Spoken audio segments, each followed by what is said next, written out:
Kusala.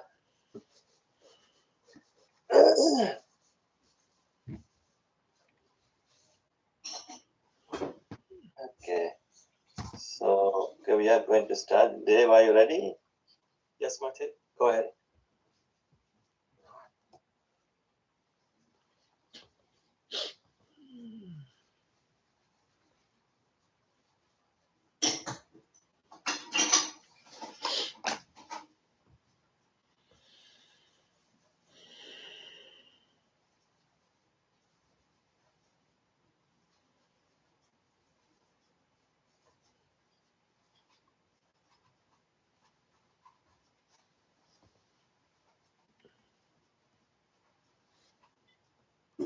All right, so we are live on Facebook and YouTube. Good evening, Dhamma greetings to all the venerable monks and the lay people, and also a happy new year to all of you. So it's such a great joy for us to begin the new year, 2025, by discussing Dhamma. And I think this is such a wholesome deed that we are performing together, while we are discussing Dhamma to bring light into our life. At the same time, we are shedding light into the world and bringing hope and the happiness and peace through this discussion. So let us begin our bi-weekly Sutra discussion by paying respect and homage to the Buddha. Let us recite Namo Tassa 3 times together. Namo Tassa Bhagavato Arahato Samma Sambuddhassa. Namo Tassa Bhagavato Arahato Samma Sambuddhassa. Namo Tassa Bhagavato Arahato Samma Sambuddhassa. I pay my respect and homage to him, the Blessed One, the Worthy One, the fully enlightened Buddha.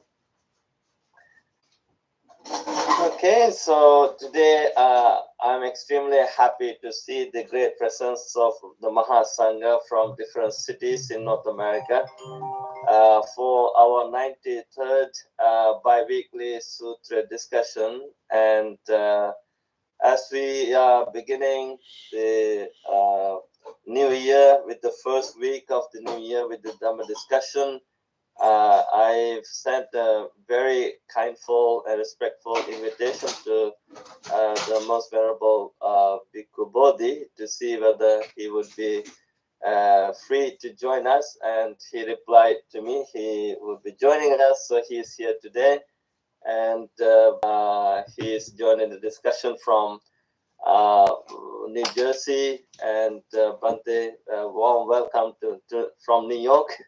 Warm welcome to this discussion, and Happy New Year to you, Bhante. And then next we have Bhante Sila. He's joining the discussion from Wisconsin. Then we have Bhante Kusala. Normally he joins from Boston, but he is here with us and from Toronto. And then we have Venerable Tridao. He's joining the discussion from Florida. Then we have Venerable Somavangsha. He joined the discussion from Vancouver, British Columbia, Canada. Then we have Venerable Bhante Buddhadatta. He is joining the discussion from Ohio, USA. And then we have Venerable Jayasara. Very happy to see you after a long time, after your wonderful trip to India. I think today you're joining the discussion from, I don't know, from India or somewhere else, from Asia. I can't hear you. New York City. New York City, you're back to New York City. Welcome back. And then we have Bhante Jinananda. He's joining the discussion from Ottawa, Canada. And then we have Venerable Santa Sobana. He's joining the discussion from Los Angeles, California. And then we have Venerable Sarana. Actually, he's also Sarana Bala, but the short form Sarana from Texas. And then we have new Bhante, Venerable Pemananda. I don't know where you're joining from Sri Lanka or from the States. He is from Singapore. Actually, I sent him a message and. Okay, from Singapore. Yeah. Oh, Yeah. nice. Yeah. It's the early morning for you. Welcome to our Sutta discussion, Venerable Pemananda. And then we have Venerable Nanda Loka. He's joining the discussion from Montreal, Canada. So a warm welcome to all of you. And also we have some lay devotees on Zoom platform. A warm welcome to all of you for our bi-weekly Sutta discussion. And also we have our friends, Dhamma friends watching this program live on Facebook and YouTube. I would like to give a warm welcome to all of you. And I have a very kindful, respectful request from all of you and from all our devotees, Dhamma friends. Please share this program on your social media timeline for the greater benefit of your friends and colleagues. This is the best way of giving the gift of Dhamma to everyone to make their life brighter and happier. So today we have a very new theme, a new sutra.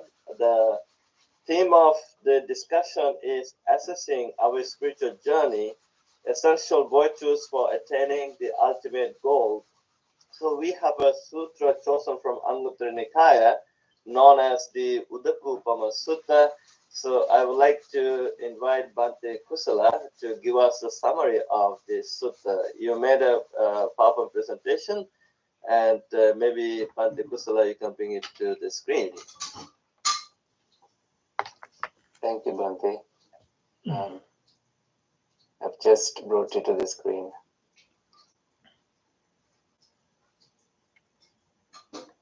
Thank you, Bhante. Thank you for the opportunity to give the summary of this sutra. As you mentioned, this is Udakupama Sutta, and it's generally translated as the water simile. This is in Anguttara Nikaya. It's a very short sutra, and it teaches, as you sent out in the email, assessing our spiritual journey, essential virtues for attaining the ultimate goal. So the sutta is kind of a great way to revisit some of the milestones of our path. And also it shows the qualities of a person who travel the path and who completes this path. Spiritual path is also a path.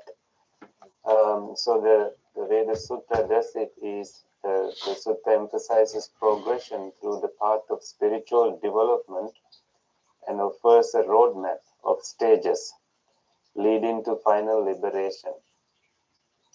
Each type illustrates the importance of developing and sustaining wholesome qualities to move closer to liberation. And the Buddha begins by asking this question: amongst 7 types of individuals are to be found existing in the world. And you can look at the image on the right hand side. I know everybody will look at it.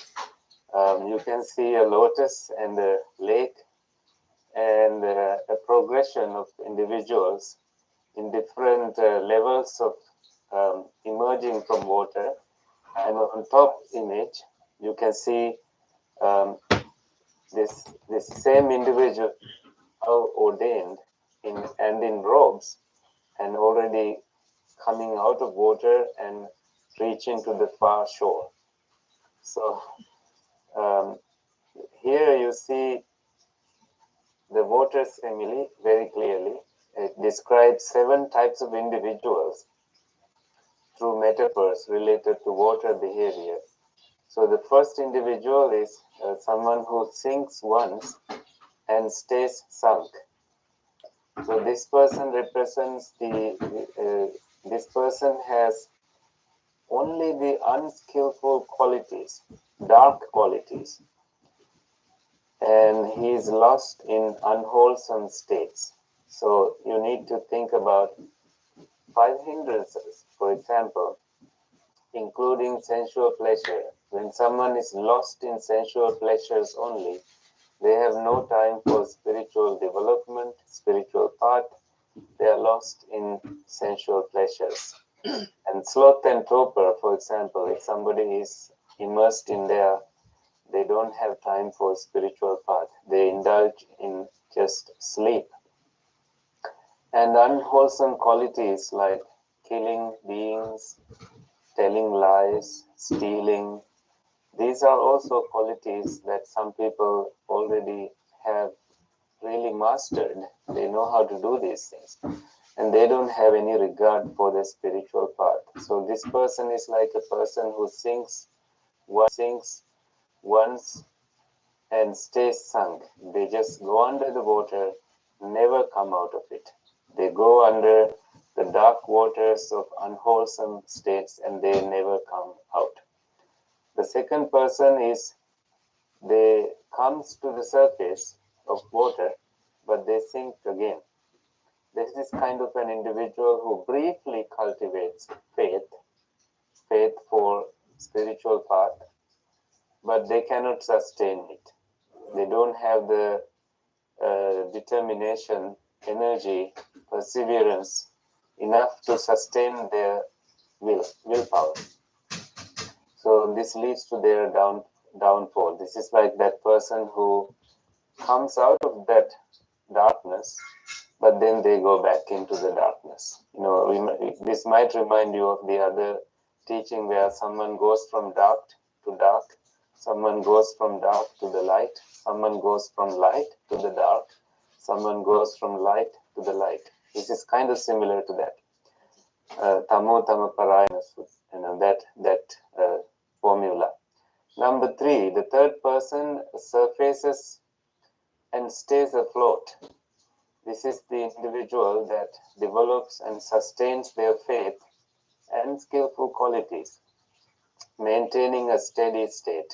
In their mind, they don't go back to doing unwholesome. It's a biweekly discussion Unwholesome monastic scholars. actions, but they are not in the Dhamma yet. They're just close to starting that journey. So the number 4 is someone who surfaces from that water, opens eyes, and looks around.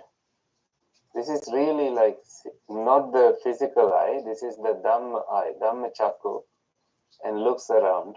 This person represents a stream winner, Sota Apanna. All this also is translated as stream, all this also is translated as stream enterer.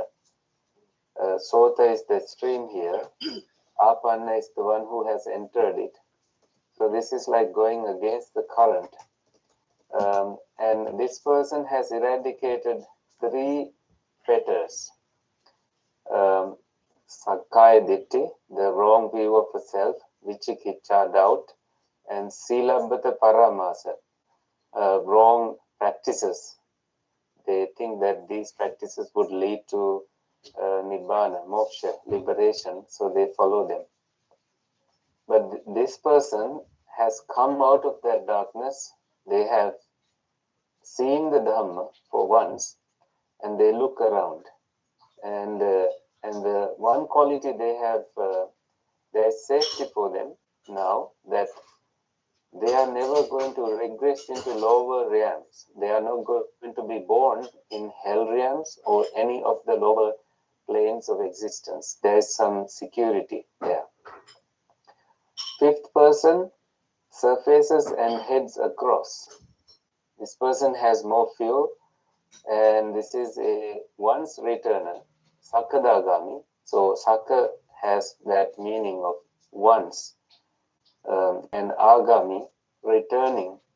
So this person has some passion, that means some attachments, some anger, and some delusion, but they only return to those qualities in their existence only once. That means they will be born in a place where there is passion, aversion, and delusion, raga, dosha, and moha. They only return to that kind of a birth only once.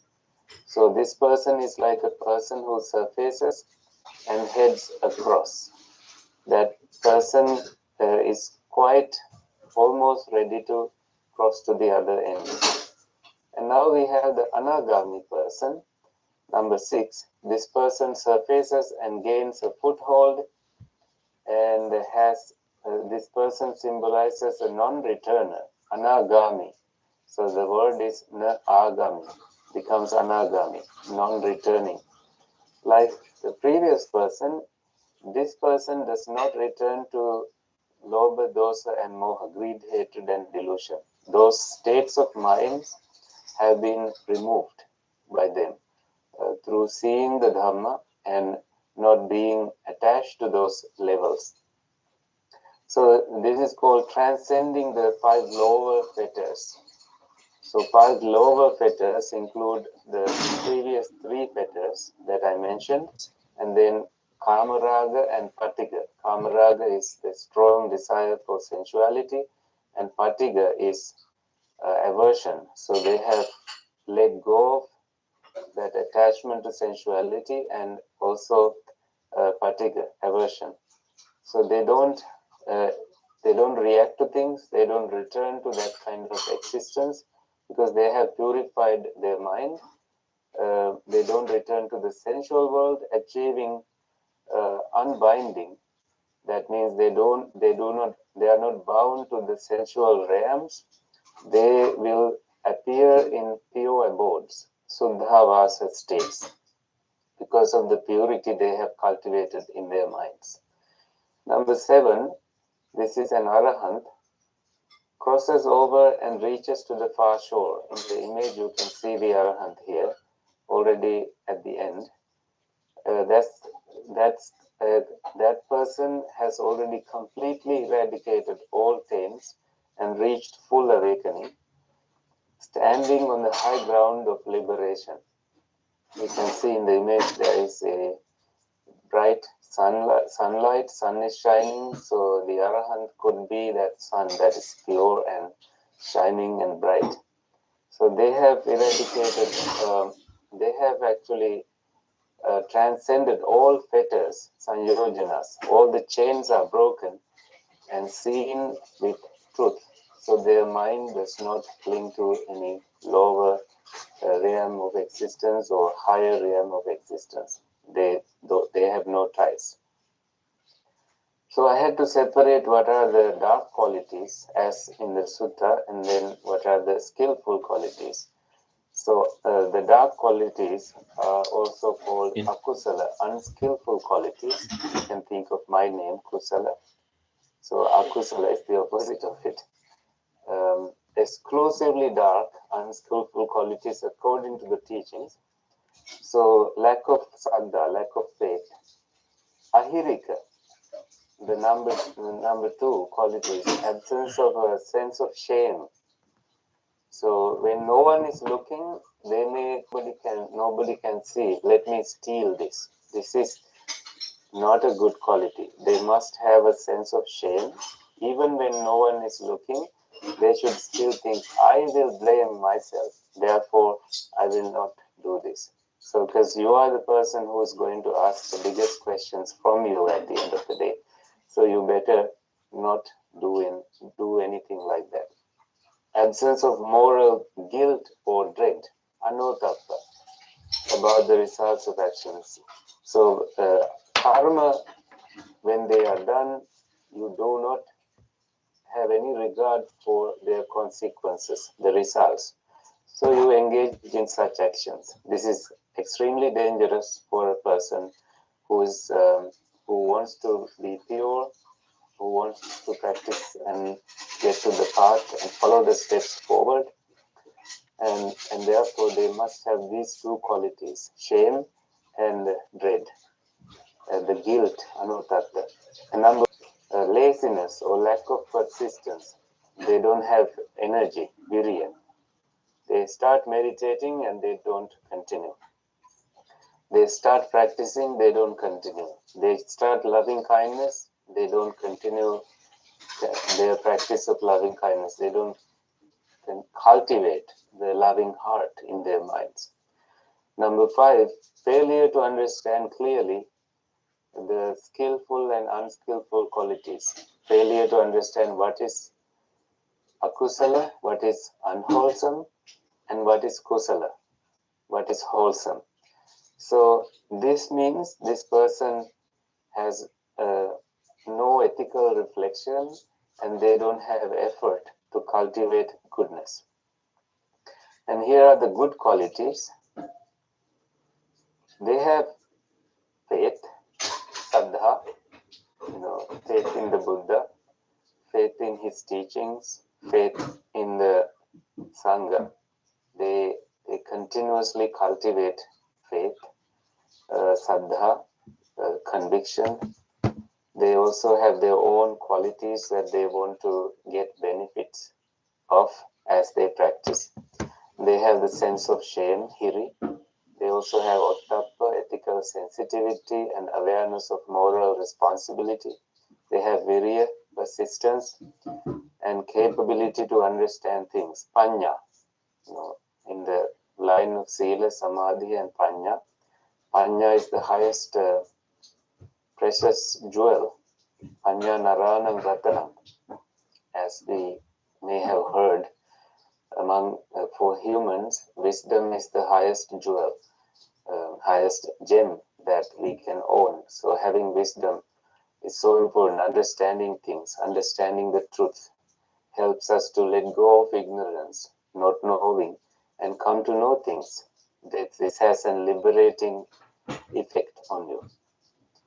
And here's the summary table. So you can see the stages of different individuals, 7 individuals. The first one, he sings and stays sung. So this type of individual is dark, unskillful individual. Their key achievement is they are overwhelmed by unwholesome traits. Number 2, this person surfaces but sinks. That means they fall back into unskillfulness. They have temporary faith but no sustainability of that faith. Number 3, this person surfaces and stays. They are wholesome practitioner. They maintain and develop skillful qualities, like they can keep 5 precepts, 10 precepts, 8 precepts. They see some progress in that practice.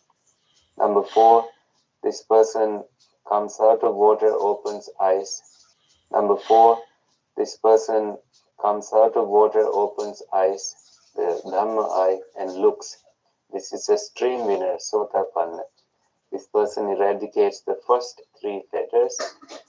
And number 5, this person heads across. That's a once returner, Sakadagami. He weakens greed, hatred, and delusion. Number 6, this person gains foothold. He is a non-returner, Anagami. He eradicates the 5 lower fetters. And number 7 crosses over. That's the Arahant, the one that everybody aspires to be. This person is fully liberated, eradicates all 10 fetters. That's all for the summary.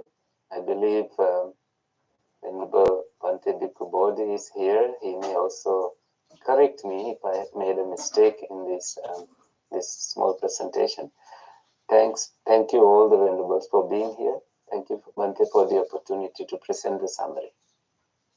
Thank you, Bhante Kusala. I really love the design of the PowerPoint slides. Even finding a picture of the 7 types of individual is very important for us to understand, to have a better understanding of this sutta. So now here, I have, of course, I have a reason for inviting Bhante Bodhi to today's discussion. Maybe Bhante Bodhi different types of individuals, and for our own spiritual positive reinforcement. And of course, we are monks. We have a journey, and we have ultimate goal. Where are we at in this journey of spiritual practice? Out of these 7 types of individuals, which type of individual are we? And of course, personally, for the monks, for me, what kind of individual are they? And what can help us to elevate us? I think these are the teachings. We see some important teachings in this sutta. So, Bhante Bodhi has just a question: what can we learn from this sutta? What does this sutta trying to teach us?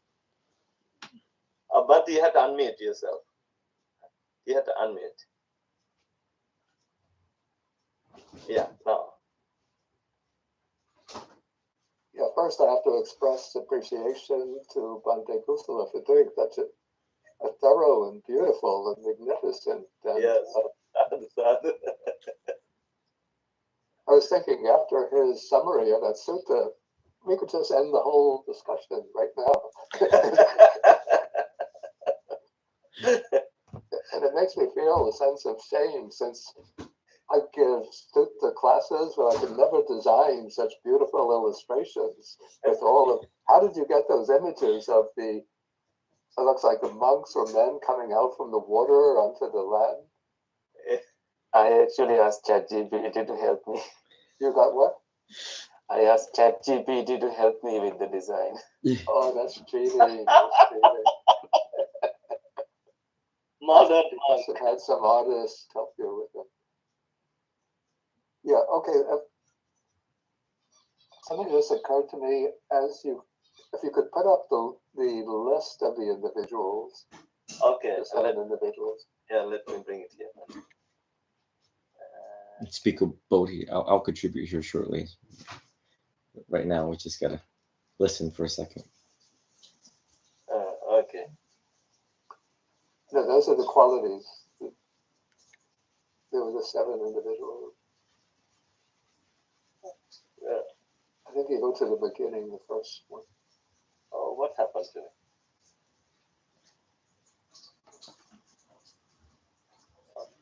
Oh, I think it was, okay. Maybe Bhante Kusala, can you do that? Or can you bring it to the? I think one slide got deleted.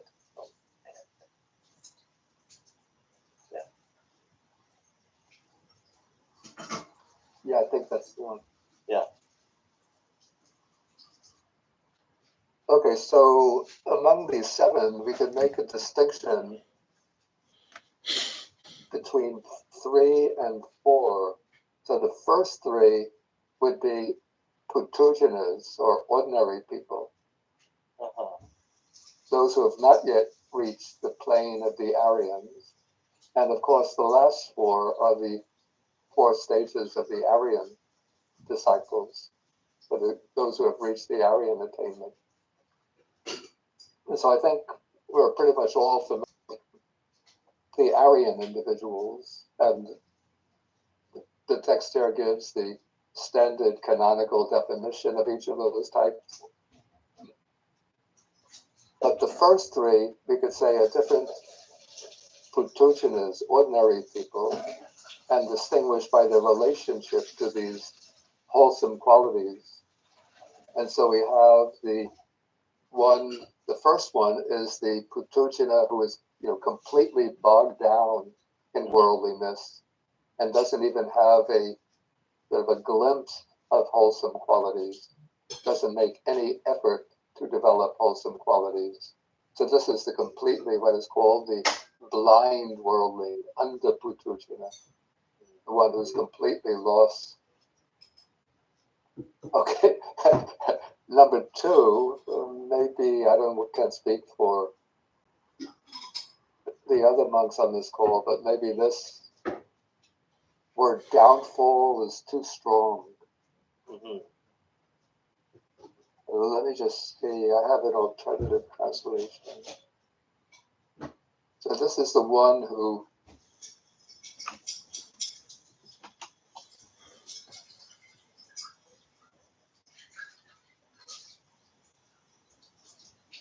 Yeah, I have the one who rises up and then sinks.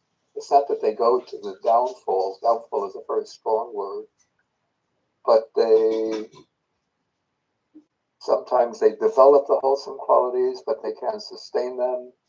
Then the wholesome qualities diminish, and then probably they recognize that then they've gone under the water, but then they want to come up from the water again, so they make an effort to come up, and so they bob up and down in the water, sometimes developing strong practice in the wholesome qualities, and then sometimes sinking, then coming up and sinking.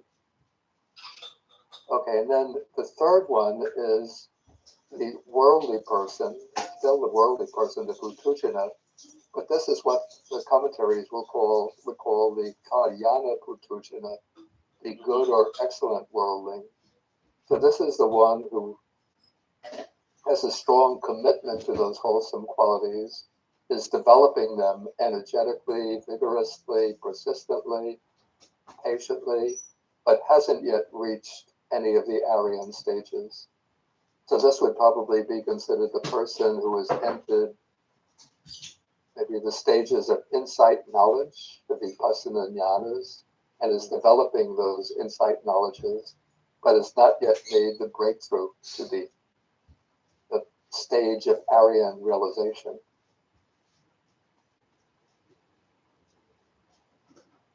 Yeah, and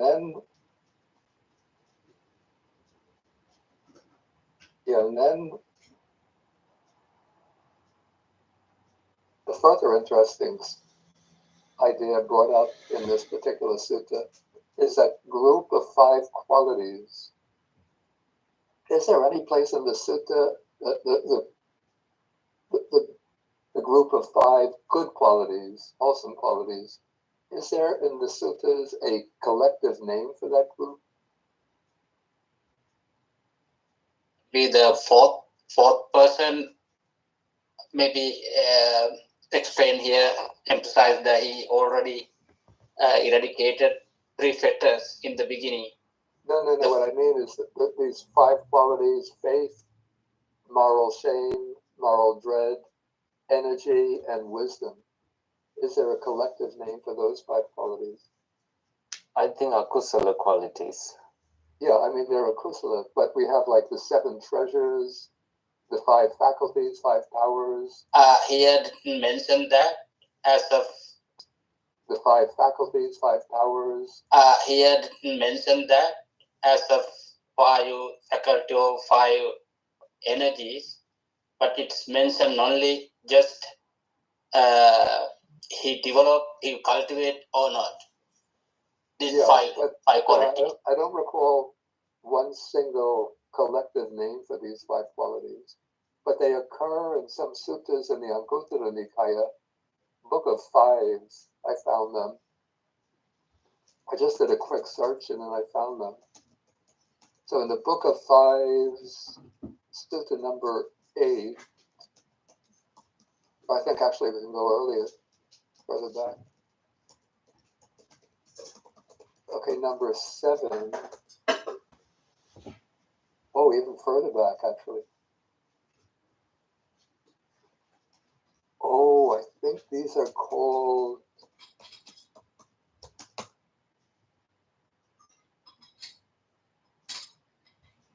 Right. These are called the 5 trainee powers. Panchasika Bala. Bala. Yeah, Panchasika. Yeah, so it's in the Anguttara Nikaya Book of Fives, even starting with Sutta number 1. So here the text says that there are these 5 trainee powers, Seka Balani, a little different from the usual Pancha Balani, the usual 5 powers. So we have what are the 5?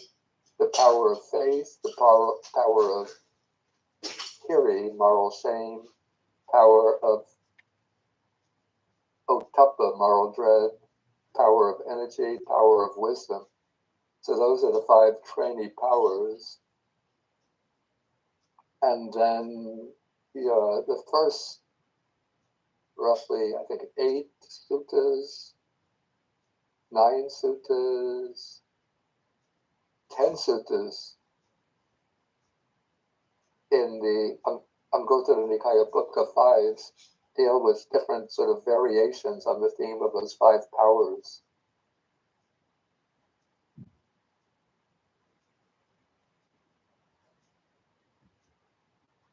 So I think one should read this Uddaka Upama Sutta, read it in conjunction with those suttas in the Anguttara Nikaya Book of Fives, and the 5 trainee powers. Mhm. And so we could say maybe that the person at the 3rd level, we have a different slide here, the 3rd of the 3 worldly people, the Kalyana Putuchina, the good worldling, is the person who is guided by those 5 powers and is making an effort to reach the plane of the sekas, that is, of the trainees, by attaining stream entry.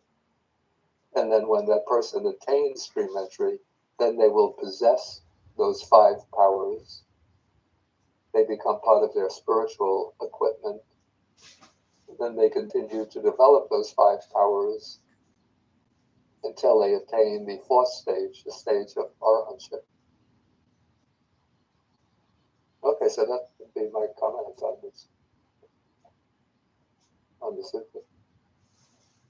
Okay, so Bante Kusule continue. Yeah, so thank you, Bante Bodhi, for that beautiful explanation. Even finding a new name for those 4 training powers, I think it is something that Panchasika Bala, the balas that everyone has to be mindful of and cultivate and train their mind accordingly. And that's very important for us. And I'm just wondering as to other venerable monks how what they think about. May I go to Bante Jayasara? Do you have any comment about this sutta? Or your reading of this sutta, or what Bante Bodhi already said? Oh, thank you, Bante and Mahasangha and Bante Bodhi. Thank you very much. I think when I always love these like types of person suttas, Yeah. because it gives you these kind of guideposts to judge yourself by. And for me personally, since I'm not a stream mentor, I'm not like the last 4. The second and the third really kind of connect. Like the person who's, getting above the water and then messing up and falling back under, for the person who's kind of treading water, doing the Noble Eightfold Path every day, practicing, and every once in a while you mess up and you fall below the water. It's kind of like the day-to-day of the Buddhist practitioner, of the person who is, they don't have perfect sila, they don't have perfect panya, and they're developing it, so they're not going to be perfect. They're going to, occasionally get that wonderful view coming out of the water, and gain some insight and wisdom from that, and then not too shortly after probably go back under. Still training and training and training, until one day they're like the lotus that just grows and stays above the water. Another simile. And also I appreciate Bante Kusala mentioning, because when I read the first thing about the darkness, I also thought instantly about the 4 kinds of person sutta. I use that sutta a lot when talking about karma and how we should act in the world and being skillful. So that's a great sutta. So I think that's good for me, Bante. Thank you so much, Venerable Jayasara. Next I see Venerable Shantasobana. What's your reading of this sutta, Venerable Shantasobana?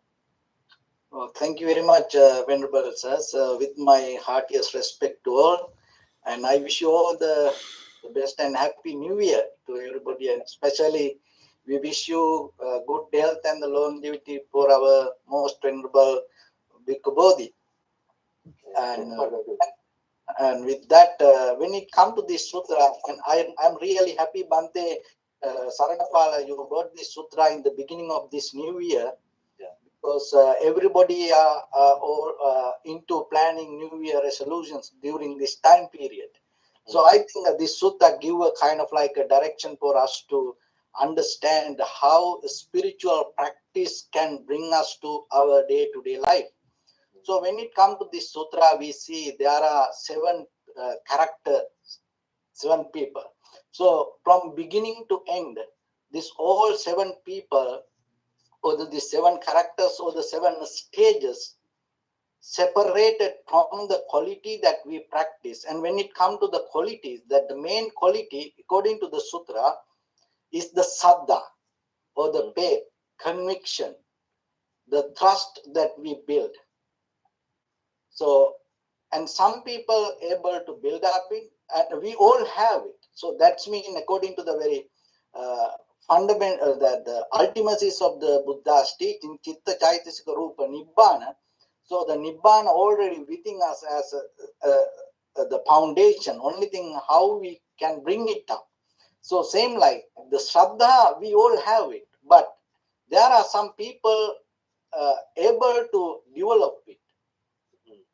There are some people able to see it. There are some people to hold it to it. There are some people can cultivate it. There are some people have no opportunity, or maybe they don't have understanding. But according to the sutra and the background of the faith, why some people cannot develop the faith? Why people cannot develop the saddha? So, thus I heard according to the character of the Devadatta, and Venerable Devadatta, from the beginning, he was a very good monk. Used to practice all the high mental powers. And even when he came to Ajasatta, King Ajasatta, how he appeared? He appeared as with the miracle powers. In the very first, the King Ajasatta saw on his lap there was a baby, and all the snakes around that baby. And then the King Ajasatta was shocked and asked, "Who is this?" Then told, "I am Venerable Dev," and all the snakes around that baby. And then the King Ajasatta was shocked and asked, "Who is this?" Then told, "I am Venerable Devadatta." And the King Ajasatta told, "No, I cannot believe that. Can you appear?" So then the Venerable Devadatta appeared. So that kind of high mental powers he developed. And that's why the King Ajasatta started to believe him, because of that high mental powers. Somehow, why the Venerable Devadatta went in a kind of like a wrong way?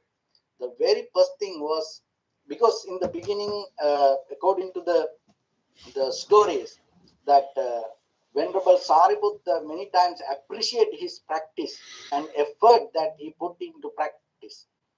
And somehow, the very reason is, when the people are getting to, and when the people are kind of like start to go with the appreciation, and when the people have kind of like a too much self-centered mind, or the egocentric mind, that is the very killing point of the saddha.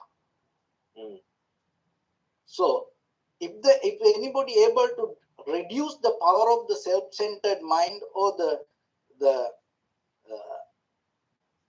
idea of the self, or the sakkaya ditthi, so that will help that person to develop the saddha.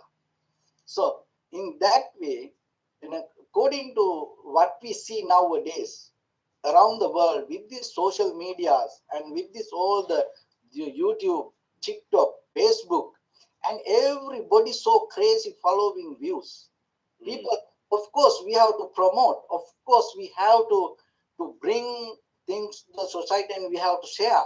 with the good intention, but at the same time, it has a kind of like a very dangerous side. We can see there are a lot of people becoming very egocentric, self-centered people, and the becoming famous sometimes can be too dangerous if the person doesn't have enough wisdom how to handle that famous.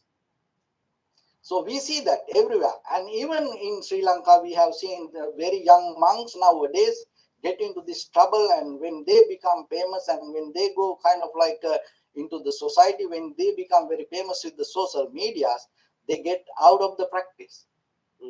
So it is very important for all of us to see that how this from the very first person to character the transform little by little and bringing the effort, and rather than going down towards in the what of this the mental formations or the cankers or the in the very world, because when it comes to the experiencer and the water is not two different things. It's the same person. It is our mental conditions. It's not the ocean or the it is not the swimmer or the person separate from the soul. It's the same person. How we deal with our mind is explained in this sutta. So when it comes to that, what I see and how we can apply it to our day-to-day life with this sutta and with this teachings, when it comes to spiritual practice, now what is happening? People are more use spiritual practice like a kind of like a life jacket. It's a kind of like the third person in the according to the sutra. They don't drown, but they don't swim or they don't sink. They stay on the surface, but there is no journey. They enjoying around and they enjoying being in the water, and they are no danger because they have the life jacket. But at the same time, they never come to land. So like that, most of the spiritual practice nowadays, it with the culture, tradition, believing system, following system, and comparison, authentication, with this all what happening to people are stuck with their spiritual practice rather than creating a journey through it and get out of this. So why it is this? How we can get out of this? And according to this sutra and other sutras, and according to that, what I saw, important thing when it comes to knowledge and the law, according to the law of concentration, the focus, attention, create the self discipline, and the self discipline take us to self awareness. So this self awareness nowadays in the world used especially in the sport field to become a successful person and become a winner. So how it has a spiritual background and a spiritual foundation, but now they are more usually use it for that kind of like a sport practice and physical practice. What I want to bring here, that how we can apply this all rather than watching cricket or watching football or watching baseball. If the person able to play, the person going to experience something else. Rather than watching music, if the person start to sing, is the person going to experience something. Rather than watching yoga, if the person start to do the yoga, the person start to experience something. So like that, when the egocentric, self-centered idea kill our faith or the shraddha or the conviction, how can protect it from the self-centered egocentric mind? It's very beautiful and it is very simple. What is that? And according to this whole experiment, the research, what they found out, taking decisions and move forward. That is where nowadays what is happening, that is where most of people get stuck. That's where when the people start to take decisions and try to move forward, that is where their egocentric, self-centered mind come and hold them. that is where their egocentric mind become more and more. Why most of people cannot take decisions and move forward? Because they don't have faith or the conviction or the shraddha. So in any field, in any person, if able to, rather than thinking about it, rather than talking about it, rather than watching about it, rather than listening about it, if the person start to take decisions and move forward and create bodily, verbally, mentally actions, the person able to get out of the egocentric mind. To do that, maybe he needs the help. So that help can provide by the Dhamma, that help can provide by the good friends, which we call the that makes anybody able to get out of this sansara or the get out of this water and find the land. So I think this sutra is very important, and when it comes to why the people, when they go down, why the people have no enough strength to develop and keep sustainable faith, shraddha, because our day-to-day activities, like explain, like associate with the bad people, too much sleeping, too much talking, too much activities, kind of like becoming too much busy, and always clinging to gain things.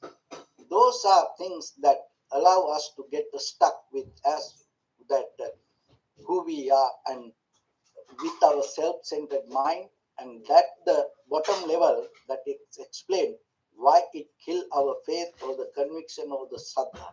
So I think in the beginning of this new year, if the people are able to determine that to take decisions and move forward with bodily, verbally, mentally action, they are capable to find some land according to the way that whatever they wish. Thank you. Amazing. Thank you so much, Venerable Shanta Sobana. And I think taking action is very important. Of course, the 21st century is busy, and people are busy, and people have so much on their plate, and people are trying to gain more fame and etc. etc. So that's the kind of activity causing derail from our spiritual path.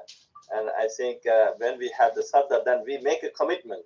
And I think this commitment to the practice of Dhamma will help us go towards the light. And so thank you so much for emphasizing on that aspect of this teaching. Now I see Venerable Trudell from Florida raising his hand. What's your reading of this sutta? Salutations to all of the most. You have to unmute yourself.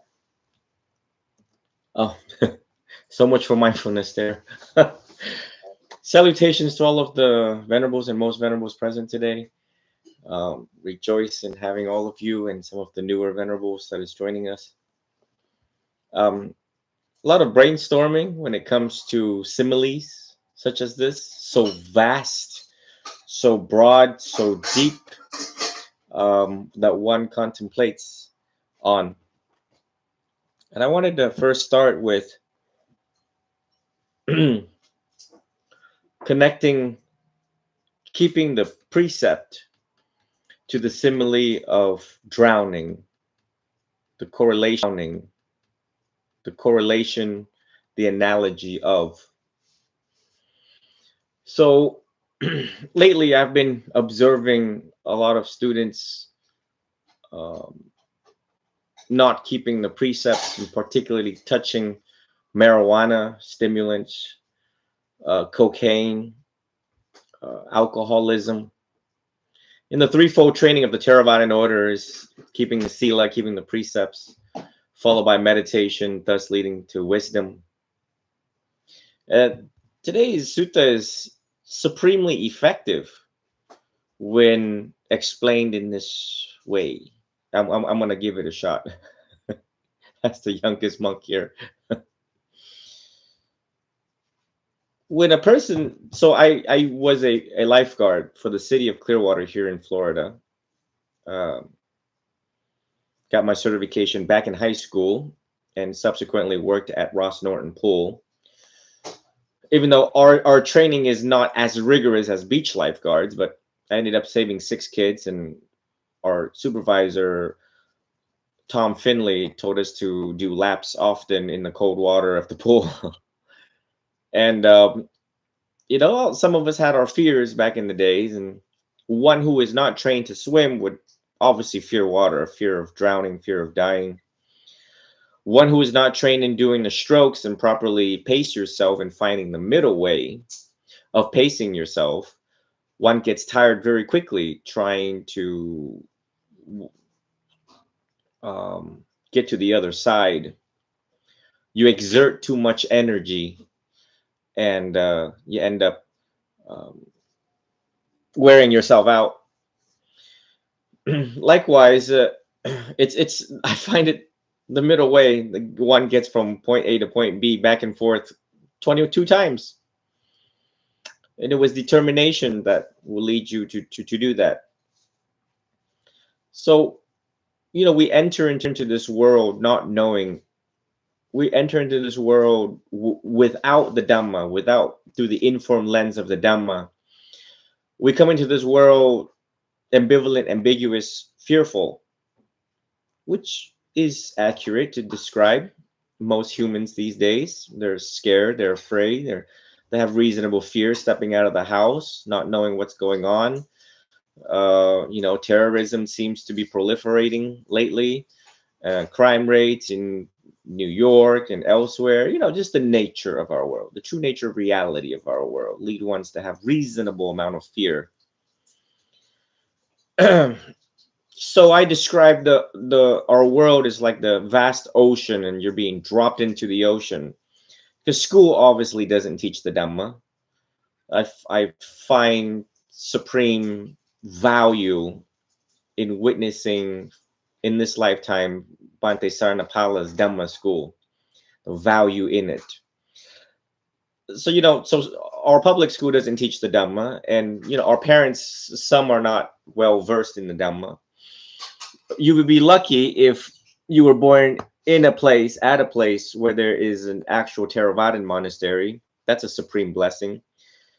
It'd be a supreme blessing to come across a teacher that you could understand, explain in such a way that you can understand. So it's accurate to say that one comes into this world not knowing what's going on, fear of drowning, fear of being hurt, fear of being eaten alive by what's underneath and around you, fear of being hunted. Uh, we see that a lot, you know, just think of jobs, you know, how people try to climb the ladder of politics and status, you know, fear of getting eaten alive. Somebody always wants to have a higher status or higher pay, CEO, vice presidents, and so on. So when you don't keep the precepts, you drown. And if a person never experienced drowning before, maybe you should have a controlled experiment with a skillful lifeguard or multiple lifeguards just to know. What's just to know. This is like the Kalama Sutta, test and see for yourself, but of course in a controlled and safe way. Obviously, I'm not trying to tell people if you don't know how to swim, find a pool and just jump in and test my teachings. Teach. I'm just saying that we have to test these things that I'm suggesting because it installs wise fear, and to know what it's like to drown, to know what it's like to be near drowning, near death, to be near all the scary stuff. And of course, anyone who is on the way to hit rock bottom, on their way there, drowning in alcohol. Alcoholism is a very serious thing. Drowning in drugs. I've never on my this is my 10th year as a monk, and I've never witnessed in my own car students behaving. They have no one to call, so they call me. My specialty is Buddhist psychotherapy, you know, and then just looking at them just flipping out in my car, behaving on stimulants, behaving on cocaine, and reeking the smell of alcohol. They're drowning in my car, not even knowing that they're drowning. I'm watching them drowning in my car. So then here comes the Dhamma, a skillful, wise, authentic, experienced, and genuine teacher that comes along the way that helps a layperson perhaps who is drowning. And we ask these questions like, so, you like the idea of drowning? How does it feel to gasp for air? How does it feel to dump one's face into the water and not being able to see? How does it feel not being able to even turn left or turn right just to grab some air? The analogy of air and water, very powerful, very suffocating, uh, necessarily, psychologically, to think about when when you see these things unfolding. Of course, there's also families out there that's struggling with this. So it's important that we use the right adjectives and the right vocabulary to help the person who is suffering to realize the magnitude of the suffering and how it affects other people around them. um, and hopefully they kind of like wake up and realize that I'm tired of being sick and tired of drowning and staying down there in the dark, in the deep ocean, and wanting to come up and grasp for air. Number two, surface and sinks again. The sattva, the faith part of this, is very supremely important. And one can actually, through the right causes and conditions, skip all the process if you just have unshakable faith and confidence, develop that, learn how to think who the wise are and who are not the wise. And obviously, if you're sinking in the water that bad and that deep and that fast, and the lifeguard reaches out and say, grab my hand so I can save you in this moment. Hopefully you come across a monk that can do that or recognizes that in your life. Or you go to a monastery and just give up the lawyer in your head and experience what it's like to be on a raft and take a break from life. Coming into a monastery is like being on that raft, take a break, where we teach the threefold training where one can take a break from alcohol, take a break from cheating, lying, killing, stealing, refraining from sensual pleasures, refraining from intoxicating substance, and so on. So I find the sattva part very profound, very, very powerful. As a young man growing up, I obviously knew that I was sinking slowly and gradually. When I stepped into the monastery and I saw this Venerable Bufung, very old man, 80 years old, teaching samadhi, in breath, but out breath, toll. I just put my faith into him to guide me, and I think slowly I was creating my own raft to feel safe enough to stay afloat. Very powerful in putting faith in the Theravadan order of good qualifying monks. And I got by like that. I mean, I would obviously credit some luck and some good causes and conditions. I mean, could also fall into the wrong hands and waste time, energy, effort coming there.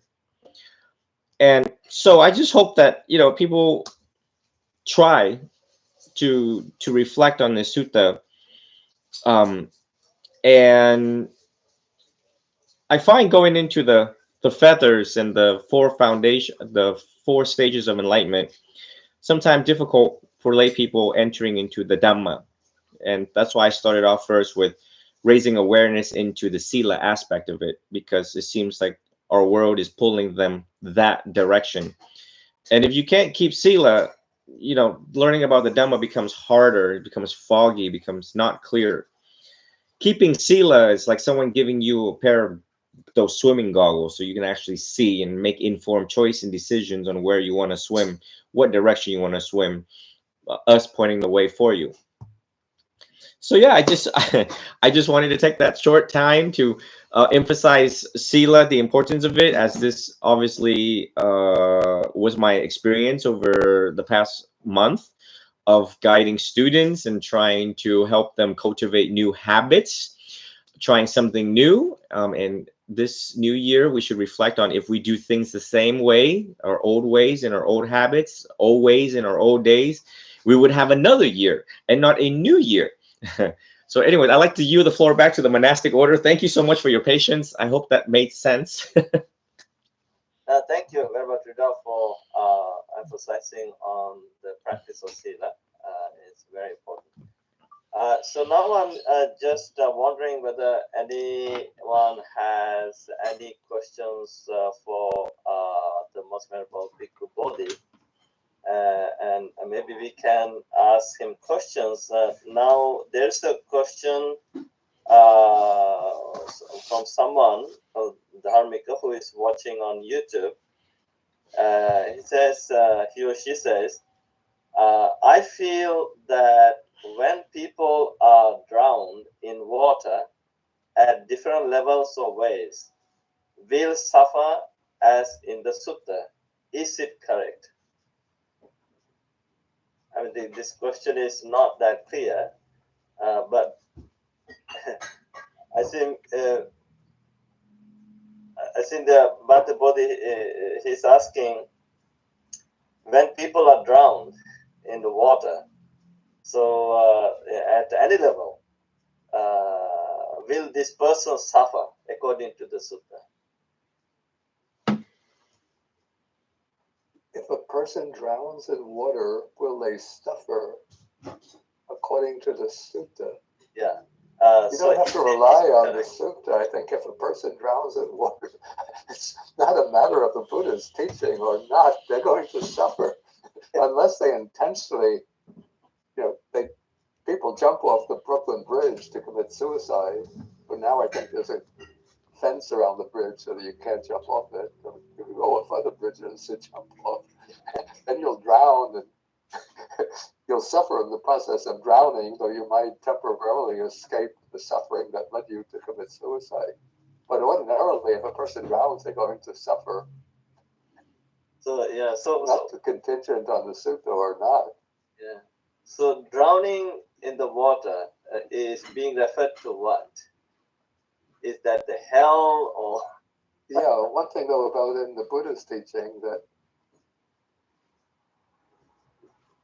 if a person sinks, metaphorically sinks in the water, they never really completely drown in the sense that they're consigned to permanent, everlasting torment in hell.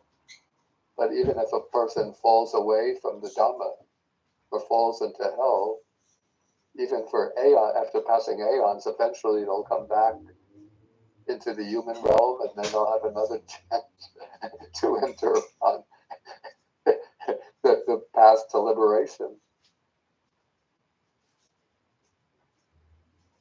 Okay. And another thing, when it comes to drowning, means one thing is it's take our freedom of take ability of decisions, and especially when it comes to life, there are situations. One of the good example is the King Ajasatha. Once he killed his father, and he lost the opportunity of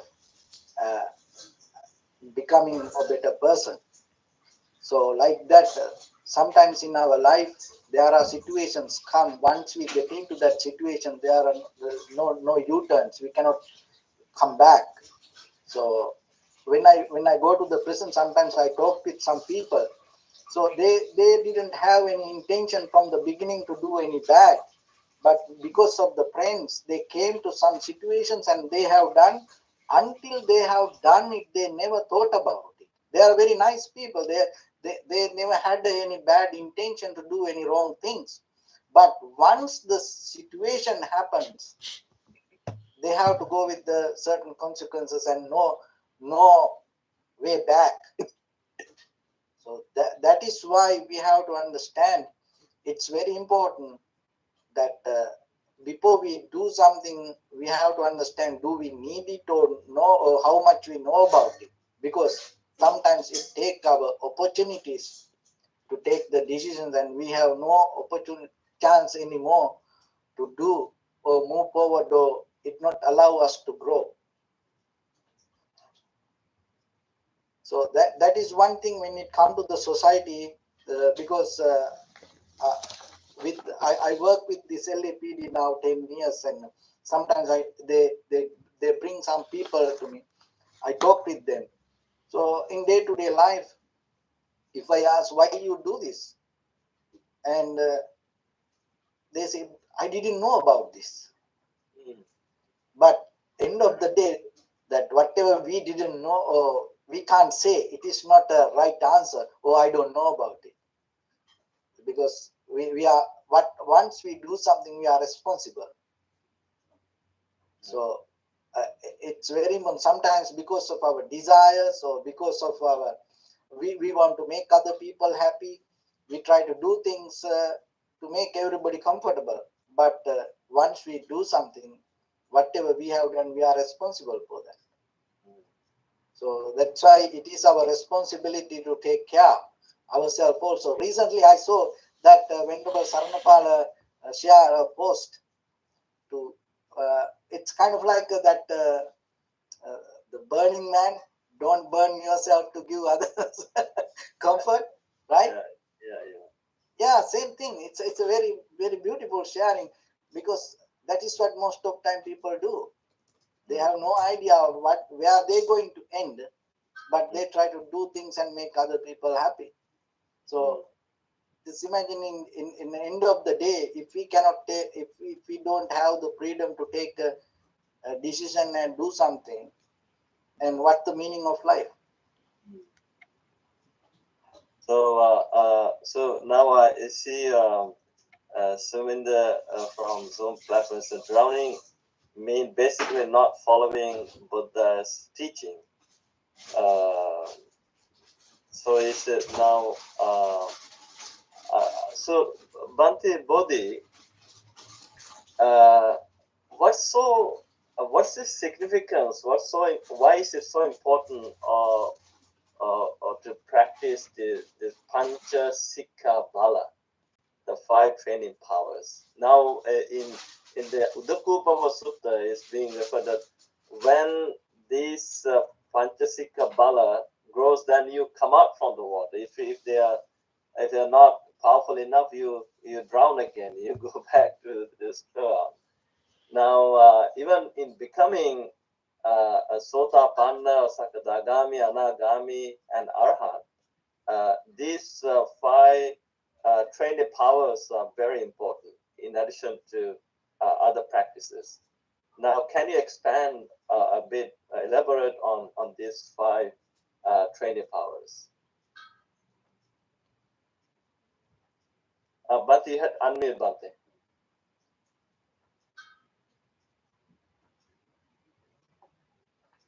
I haven't thought about them.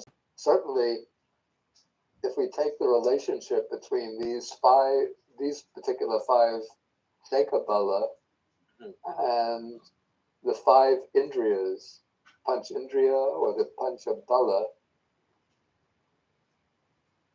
Okay, so we say Sada is common to both, and Sada is the basis for developing like all of the factors of the path in any formulation. So Sada is the very seed out of which all of the rest of the path follows. Okay, then we have Virya. In the Sekabala, we have 2 factors which are not in the Indriyas, that is Hiri and Ottappa. And Hiri and Ottappa elsewhere in other suttas are shown to be sort of the underlying roots, we could say, the underlying or the basis for sila, for good conduct, because it's through Hiri, the sense of moral shame, that one restrains from doing any kind of transgression by body, speech, or thought, out of concern for one's own well-being, one's own inner purity, and through Ottappa, that one refrains from any kind of moral transgression, from fear of the consequences, blame from others, or the punishment or karmic consequences. Okay, so I would assume that Hiri and Ottappa are included in the 5 Sekabalas to show the basis for maybe the unshakable sila of the noble disciple of a Seka. Okay, so we have Sada, Hiri, Ottappa. Then we have Virya and Panya, which are included among the 5 Indriyas. But what is missing from the 5 Sekabalas are Sati and Samadhi, which is a bit puzzling, because one would think to achieve Panya in the sense of insight wisdom or the wisdom of the noble path, you have to have Sati and Samadhi. So perhaps we can assume that when Panya is mentioned, when Virya and Panya are mentioned, that they sort of entail implicitly the presence of, or the development of Sati and Samadhi. Yeah, I know when we read those the sutras of the Majjhima Nikaya, Arya Pariyesana Sutta, and etc. Buddha himself acknowledged the fact that his lay teachers like Alara Kalam, Uddhata, these 5 balas, Saddha, Virya, Sati, Samadhi, Panya, these qualities, these spiritual qualities, was seen in them, and they helped them achieve what they have achieved by them. So now, in this sutta, we see the Panchabala Sikha, especially Hiri Ottappa. Now, that's why I was wondering as to whether there is a connection or to those Panchabala and Panchasikha Bala. I don't know whether anyone can shed some light on this. Yeah, well, we have Sila, we have Saddha, Virya, and Panya are the common qualities between the 5 Panchabalani, and the Panchasikha Balani. They have those 3 balas in common. But the 2 that are Sikha Balani, they have those 3 balas in common. But the 2 that are in the simple bala are Sati and Samadhi. But in Neka Bala, Sati and Samadhi are replaced by Hiri and Ottappa. I don't know how to explain what is the underlying reason for this change. There's 7 wealths of the noble ones. I wonder, let's see.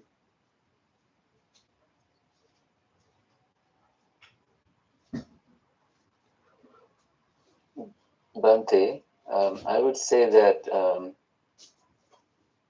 in general, when someone attains a stream, becomes a stream winner, they may have Sati and Samadhi already present in them through development. Can you hear me?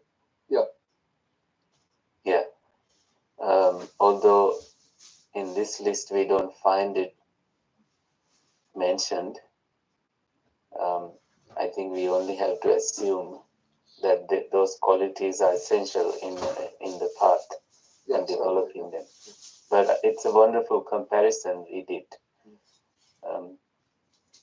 with 5 powers and these other 5. The Hiri Ottappa, I think, sometimes is not given much attention to, but here I think we can also emphasize on Hiri and Ottappa as essential qualities on the path.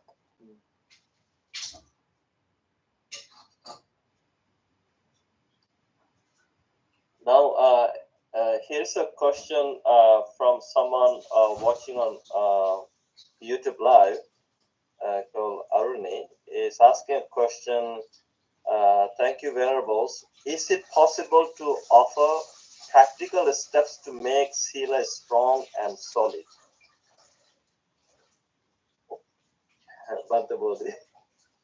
Maybe somebody else could answer that. I'm sorry. The question was practical steps one can Yeah, take. is it possible to offer practical steps to make Sila strong and solid? Yeah, absolutely. Going to the monastery, surrounding yourself with Kalyanamitas, Kalyanamitas, listening to Dhamma over and over again, seeing the danger, reflecting on the dangers of not keeping the precepts. Chanting does that. Just surrounding your place. The monastery, I find, are like walls that protect you from the outer world. Uh, the precept of refraining from entertainment. As soon as the phone is such a devil, the phone is like such a gate to hell, directly to hell. I mean, you don't you don't have to wait to slide down there. You don't have to wait to slide down there. You just open your phone, and now Florida is banning pornography, and you got an age requirement for everything like that. It just puts the mind in a very different type of hell, and steer you away towards doing foolish things that will not strengthen Sila. As a young teacher myself, just seeing how my young students in their 20s, Gen Alpha and Gen Zs, do the things that they do, and also adults too, seasoned adults too, do the things that they do, it strengthens me. So when you study all of this, when a human studies suffering and how foolish humans don't keep the precepts, just study it. It just strengthens it, magically tells you, I can never touch that stuff. I can never get myself into this. And I need to go to the monastery like right now, today, tomorrow, and sit and focus on my breath. So I think that is like some of the most basic thing that one can do. I find that easy for me. I find that easy for my students. I said, go to the monastery. No different than people going to church. Now there's another person. He or she goes by Four Noble Truths University. He or she goes by Four Noble Truths University. I love that. Noble Truths University is saying, follow the precepts strictly. That's a great suggestion. Very much, Sobana. What's the next? Sir, that's a very, very beautiful question that ask about the precepts. Yeah. Because as we know, a lot of people want to practice and like to become better, but still it's very difficult for them. Yeah. And precepts, when it come to being disciplined, it has many ways, and people practice many things. But important thing is Pick up. there should be a purpose to practice something. Once you become very clear with the purpose, that your practice going to be good. So most of time, that why we cannot practice precepts or any other moral practice, because when we have the They're gonna pick up to. unclarity regarding our higher purpose, or where are we heading or what we want, and always it can go out of the track.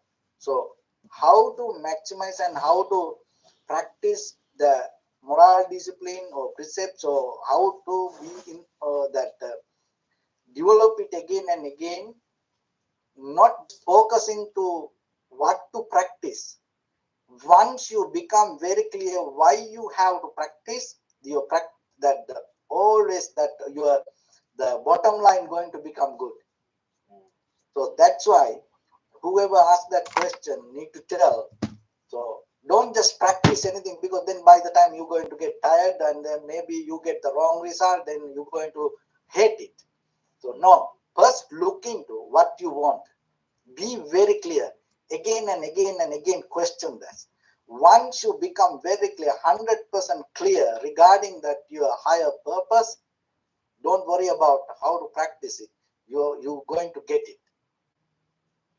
So that because I think practicing all this disciplinary code and all this sila and anything, just we cannot kind of like bossing people. We cannot keep telling, or do this way, don't do this way.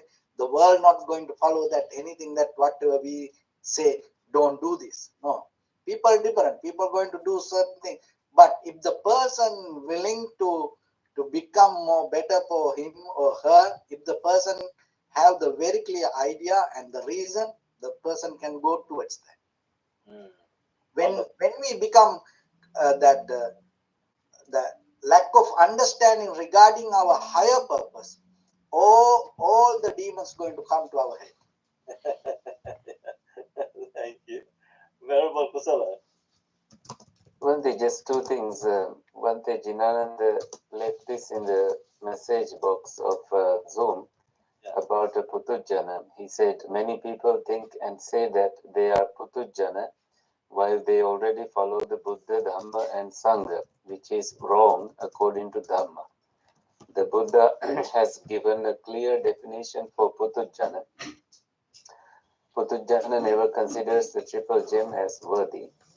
When a person considers triple gem her refuge, they changes the status from Putujjana to Sappurisa, virtuous person, according to Okkanti Sanyutta. So Putujjana is a worldly person. I apologize. I must leave due to an urgency in messages as a urgent counseling Buddhist monk. I have to go. Thank you all for joining, being wonderful listeners.